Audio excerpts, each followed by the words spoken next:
হাঙ্গেরিতে কেন পড়াশোনা করতে যাবেন? হাঙ্গেরি কেন আপনার ইউরোপিয়ান কান্ট্রির মধ্যে একটা বেস্ট চয়েস হতে পারে বা one of the best choice হতে পারে, তার বিষয়টা নিয়ে আজকে আমি খোলাসা করব। প্রথম বিষয়, ইউরোপের সেনজেনভুক্ত কান্ট্রি হাঙ্গেরি, এখানে আপনি যদি যেতে পারেন তাহলে আপনার হাতে 27টা দেশে যাওয়ার ভিসা পারমিট আছে।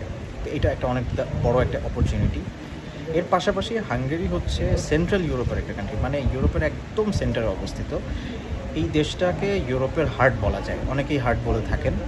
কারণ কি, এখান থেকে আপনি অন্যান্য জায়গায় যেখানে যেতে চান, আপনি প্যারিসে যেতে চান, আপনি ইতালিতে যেতে চান, ফ্রান্স, স্পেন, যেখানেই যেতে চান, আপনার দেখবেন মানে যাতায়াত ভাড়াটা এতই কম যে অনেকটা মনে হবে যে আপনি ঢাকা থেকে চিটাগাং যাচ্ছেন বা কুমিল্লা যাচ্ছেন, কাইন্ড অফ এরকম।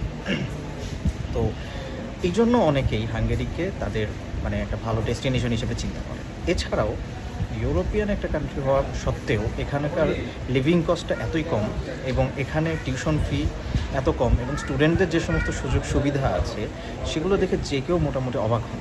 কারণ ইউরোপের একটা কান্ট্রিতে সাধারণত পড়াশোনা করতে গেলে 20-25 লাখ টাকা টিউশন ফি গুনতে হতেই পারে, বাট হাঙ্গেরি আপনাকে দিচ্ছে এমন একটা সুযোগ যে এখানে মাত্র মানে টিউশন ফি অনেক ক্ষেত্রে 3 লাখ টাকা থেকে 5 লাখ টাকার মতো হতে পারে এবং অনেক ক্ষেত্রে দেখা যায় আপনি স্টাইপেন্ড বা স্কলারশিপ পেয়ে যাচ্ছেন। কারণ হাঙ্গেরিতে স্টুডেন্ট ফ্রেন্ডলি অনেক স্কলারশিপ আছে, তার মধ্যে একটা বিখ্যাত স্কলারশিপ হচ্ছে হাঙ্গেরিকুম স্টিপেন্ডিয়াম। এছাড়া ইরাসমুস মুন্ডাস তো আছেই। তো স্কলারশিপ পেলে পাশাপাশি যদি আপনি স্টাইপেন্ড পান তাহলে দেখা যায় আপনার কস্টিং তো নেই, উল্টা আপনার হাত খরচ হচ্ছে এবং আপনার পার্ট টাইম জব বা অন্য কোনো অড জব করে আপনি সেখান থেকে একটা ভালো পরিমাণে আর্নিং করতে পারতেছেন, যেটা দিয়ে আপনি নিজেও চলতে পারতেছেন। আপনার মোটামুটি বাসা থেকে খুব বেশি খরচ নিতে হচ্ছে না।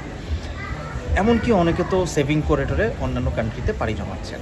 আচ্ছা, এখন প্রশ্ন আসে যে জব জিনিসটা আসলে কি অ্যাভেলেবল কি না? ইউরোপে তো জবের ক্রাইসিস চলছে। আসলে দেখুন, পুরো পৃথিবীতেই জব ক্রাইসিস চলছে, তাই বলে কি পৃথিবীতে কেউ কাজকর্ম করছে না, ইনকাম করতে পারছে না?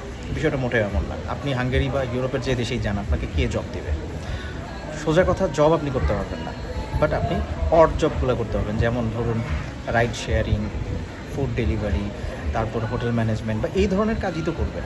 এইগুলোর তো কোনো ক্রাইসিস নেই, বরঞ্চ এগুলোতে লোকবল সংকট। তো যাই হোক, আসলে হাঙ্গেরির মতো কোনো কান্ট্রিতে আসলে জব পাওয়া যাচ্ছে না, বা কোনো ইউরোপের কোনো কান্ট্রিতেই আপনাকে জব দিবে না, কারণ আপনার এখনও পর্যন্ত ব্যাচেলরের সার্টিফিকেটই নেই বা মাস্টার্সের সার্টিফিকেটই নেই যেটাতে আপনি অ্যাপ্লাই করবেন। আর বাংলাদেশের ব্যাচেলরের সার্টিফিকেট দিয়ে আপনি ইউরোপের কোন কান্ট্রিতে জব করবেন? কেউই দিবে না।